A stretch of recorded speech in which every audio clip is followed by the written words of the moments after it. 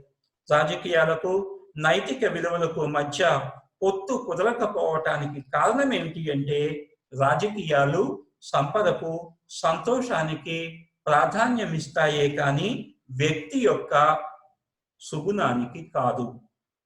దీనివల్ల కొంతమంది పాలక వర్గానికి అనుగుణంగా ప్రజలను పీడించి మత ప్రయోజనాలను నెరవేర్చుకుంటారు.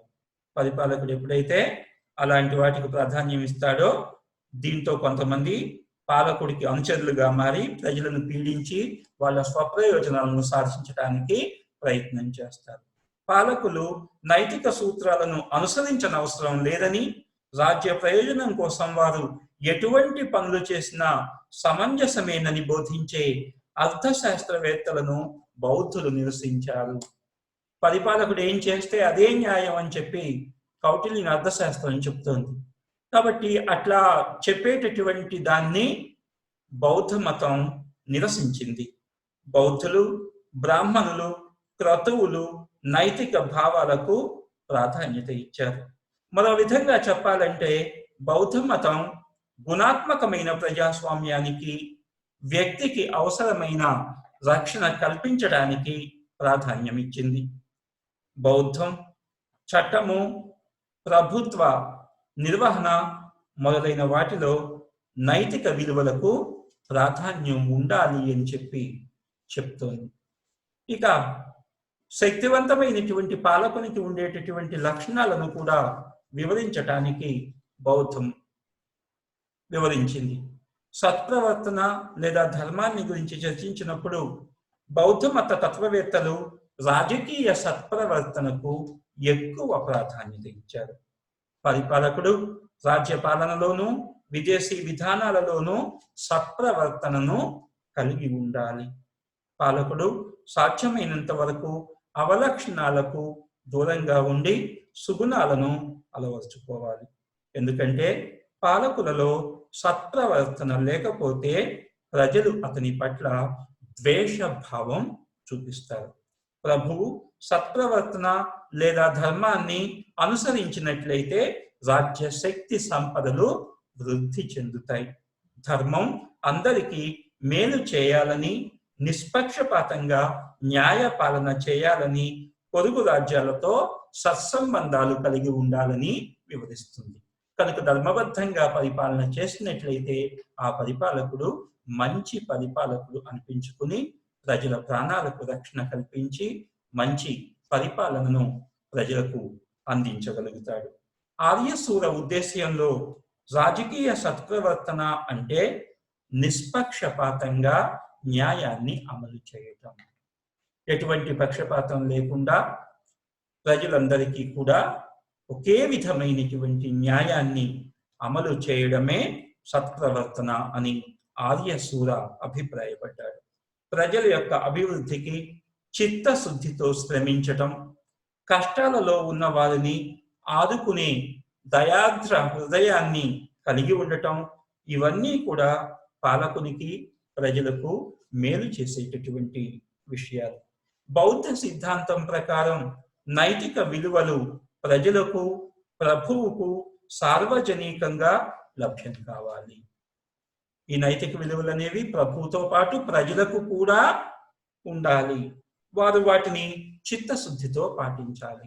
ఇటు పరిపాలకుడు, అటు ప్రజలు కూడా ఆ నైతిక విలువల్ని చిత్తశుద్ధితో పాటించినప్పుడే మంచి పరిపాలకుడు, మంచి ప్రజలు ఏర్పడి మంచి రాజ్యం ఏర్పడుతుంది. పాలకుడు అసత్యాలు చెప్పడం, తీవ్ర కోపాన్ని కలిగి ఉండి ఉదాసీన భావాన్ని వ్యక్తం చేయడం, ప్రభుత్వ నిర్వహణలో నిర్లక్ష్యంగా ఉండటం మొదలైనటువంటివి పాలకుణ్ణి, ప్రజలను పాప కార్యాల వైపు మళ్లిస్తాయి. అంటే చెడు మార్గంలోకి తీసుకువెళతాయి. ఎప్పుడు పరిపాలకుడు అబద్ధాలు చెప్పటం, ఎక్కువ కోపాన్ని ప్రదర్శించటం, లేకపోతే చూసి చూడనట్లు ఊరిపోవటం, ప్రభుత్వ నిర్వహణను పట్టించకపోవటం, దీంతో ప్రజలు చెడు మార్గం వైపు లేదా ప్రభువు మీద భయము, భక్తి, విధేయత తగ్గి పాలకుడిని లెక్క చేయకుండా ప్రజలంతా చెడుదారుల వైపు వెళ్ళేటటువంటి అవకాశం ఉంది. అందువల్ల ప్రభువు ఎప్పుడూ కూడాను తన కర్తవ్యాలను విస్మరించకూడదు. అన్ని వేళలా తన కర్తవ్యాలను జాగ్రత్తగా పాటించవలసినటువంటి బాధ్యత ప్రభువు మీద ఉంటుంది. మంత్రులను ఎన్నుకోవడంలో ప్రభువు అర్హతకు అధిక ప్రాధాన్యత ఇవ్వాలి. అర్హతను ప్రామాణికంగా తీసుకోవాలి అంటున్నాడు. అంతేగాని వారసత్వాన్ని ప్రాతిపదికగా తీసుకోమని బౌద్ధం చెప్పటం లేదు. అర్హత ప్రాతిపదికగా మంత్రులను ఎన్నుకోవాలి. పాలనా అధికారులను నియమించేటప్పుడు కూడా తగిన జాగ్రత్తలు తీసుకోవాలి. రాజ్యంలో అవసరమైనటువంటి పరిపాలనను అమలుపరచడానికి ఉద్దేశించినటువంటి పాలనా అధికారుల నియామకంలో కూడా తగిన జాగ్రత్తలు తీసుకోవాల్సిన అవసరం ఉంది. ప్రభువే స్వయంగా ప్రభుత్వ ఆదాయ వ్యయ లెక్కలను పరిశీలించాలి.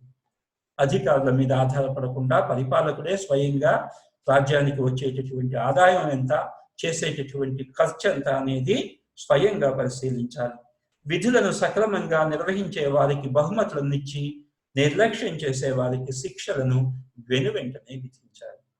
ఎవరైతే సక్రమంగా సమర్థవంతంగా పనిచేస్తున్నారో అట్లాంటి ఉద్యోగులను గుర్తించి వారికి బహుమతులు ఇవ్వాలి. విధులను సక్రమంగా చేయనటువంటి ఉద్యోగులను గుర్తించి వారికి వెంటనే శిక్షలు విధించాలి. బౌద్ధ తత్వం ప్రకారం శక్తివంతమైనటువంటి పాలకునికి ఈ క్రింది లక్షణాలు ఉండాలి. శక్తివంతమైనటువంటి పరిపాలకుడు అనిపించుకోవాలంటే అతడు ఈ లక్షణాలను కలిగి ఉండాలి. అవేమిటి అంటే, ఒకటి సైనిక బలం, శక్తివంతమైనటువంటి సైనిక బలాన్ని కలిగి ఉండాలి. రెండు సంపద, దేశంలో ఎక్కువ మొత్తంలో సంపద నిల్వ ఉండాలి. సమర్థులైనటువంటి ఉద్యోగులు, పరిపాలనా నిర్వహణ చేయటం కోసం సమర్థులైనటువంటి ఉద్యోగులు కలిగి ఉండాలి. తర్వాత ఉన్నత జన్మస్థానం, పరిపాలకుడు మంచి కుటుంబంలో పుట్టినవాడై ఉండాలి. ఐదవది విజ్ఞత, పరిపాలకుడికి వివేకం ఉండాలి, జ్ఞానం ఉండాలి. సరైనటువంటి జ్ఞానం ఉన్నప్పుడే అతడు మంచి పరిపాలకుడు అనిపించుకుంటాడు. బౌద్ధుల ఉద్దేశ్యంలో ఏ రాజ్యాన్నైతే అత్యంత విజ్ఞానయుతమైన ప్రభువు పరిపాలిస్తాడో అదే అత్యంత శక్తివంతమైనటువంటి రాజ్యం అవుతుంది. ఎందుకంటే బౌద్ధం విజ్ఞతకు ఎక్కువ ప్రాధాన్యత ఇచ్చింది కనుక విజ్ఞానయుతమైన ప్రభు ఏ రాజ్యాన్ని అయితే పరిపాలిస్తాడో ఆ రాజ్యం అత్యంత శక్తివంతమైనటువంటి రాజ్యం అవుతుంది. అన్ని వనరులు ఉన్నప్పటికీ రాజ్యంలో విజ్ఞత కలిగినటువంటి పరిపాలకుడు గనుక లేకపోతే ఆ రాజ్యం బలహీనంగా మారిపోతుంది. కనుక చక్రవర్తికి ఉన్నటువంటి వివేకం, జ్ఞానం రాజ్యాన్ని నడిపించటానికి చాలా ఎక్కువ ఉపయోగపడుతుంది. బౌద్ధ రాజనీతి భావాలు ఒక క్రమబద్ధమైనటువంటి పద్ధతిలో కాక వివిధ గ్రంథాలలో మనకు ప్రస్తావించబడ్డాయి. మౌలికంగా రాజనీతిని ఒక సృజనాత్మకమైన అధ్యయనంగా విద్వాంసులు పరిగణించారు. సమస్త జగత్తు వివిధ కాలాలలో ఏర్పడి నశించి పునర్నిర్మితం అవుతుందనే వాదాన్ని బౌద్ధం ప్రస్తావించింది. సామాజిక వ్యవస్థ ప్రారంభాన్ని గురించి ప్రస్తావిస్తూ బౌద్ధం కుల వ్యవస్థ వృత్తిపరంగా ఏర్పడిందే కానీ జన్మతః కాదు అని ప్రస్తావించింది. ప్రతి వ్యక్తి తన స్వేచ్ఛాయుత నిర్ణయంపై ఏ వృత్తినైనా సరే స్వీకరించవచ్చు అని చెప్పి బౌద్ధం చెప్తోంది. బ్రాహ్మణుల ప్రత్యేక హక్కులను బౌద్ధ మతం నిరాకరించింది. బౌద్ధ భావాలు బ్రాహ్మణ సాహిత్యానికి పూర్తి వ్యతిరేకంగా ఉండటం మనం చూడవచ్చు. రాజకీయాలపై నైతిక సూత్రాల ఆధిపత్యాన్ని బౌద్ధం బలపరిచింది. ప్రజల మరియు వ్యక్తిగత వ్యవహారాలలో కూడా సత్ప్రవర్తన అవసరమని, ప్రభుత్వ నిర్వహణలో కూడా దీని ఆవశ్యకత ఉందని బౌద్ధం భావించింది. రాజకీయ సమాజం ఒడంబడిక ద్వారా ఏర్పడింది అని, పాలకులు వంశపారంపర్యంగా కాకుండా ఎన్నిక ద్వారా రావాలని, వారికి ప్రజలు పన్నుల ద్వారా ఆదాయాన్ని కల్పించటం వల్ల ప్రభువును ప్రజాసేవకులు అని చెప్పడంలో ప్రజాస్వామిక భావన మనకు బౌద్ధ సిద్ధాంతంలో కనిపిస్తుంది. బుద్ధుడు సార్వజనీన సౌభ్రాతృత్వాన్ని, వ్యక్తిగత సమానత్వాన్ని ప్రచారం చేశాడు. సహనము, మృదుత్వము గౌతమ బుద్ధుని భావాలను ప్రభావితం చేశాయి. హిందూ మతంలోని కుల వ్యవస్థను, క్రతువులను బౌద్ధం నిరసించింది. బుద్ధుడు అహంకారాన్ని ప్రేమతో జయించడానికి ప్రయత్నించాడు. ప్రాచీన భారత రాజనీతి తత్వశాస్త్రంలో బౌద్ధ మత సిద్ధాంతం ఒక ప్రముఖ స్థానాన్ని అలంకరించింది అని మనం చెప్పుకోవచ్చు. ఇది బౌద్ధులు ప్రతిపాదించినటువంటి రాజనీతి భావాలు. సో ఇంతవరకు ఎంతో ఓపికగా విన్నందుకు మీ అందరికీ ధన్యవాదాలు. మరొక అంశంతో మరొకసారి కలుసుకుందాం. అంతవరకు సెలవు. Thank you very much. Thank you to all.